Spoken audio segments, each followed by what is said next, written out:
પ્રોજેક્ટાઇલ motion મતલબ કે પ્રક્ષિપ્ત ગતિ વિશે જે છે એ થોડો એક પહેલા વિડિયો જોઈશું અને પ્રક્ષિપ્ત ગતિ શું હોય એના પર આપણે થોડી એક ચર્ચા કરીશું. તો જોઈએ પ્રક્ષિપ્ત ગતિ બાહુબળ જોડીથી શું હોય છે. તો જો પ્રક્ષિપ્ત ગતિ કેવી હોય છે.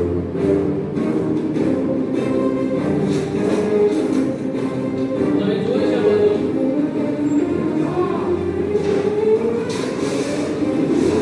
આજે લોકો એક રસ્તે જઈ રહ્યા છે બરોબર. એક મિનિટ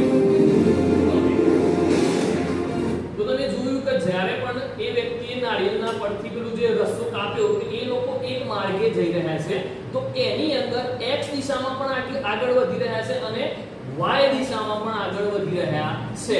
તો એવી ગતિ કે જે x દિશામાં પણ થતી હોય અને y દિશામાં પણ થતી હોય એને આપણે શું કહીએ છીએ પ્રક્ષિપ્ત ગતિ. એક હશે સમસ્થિતિજ વેગ અને એક હશે તમારો ઉધ્વ પ્રવેગ હશે. ઓકે.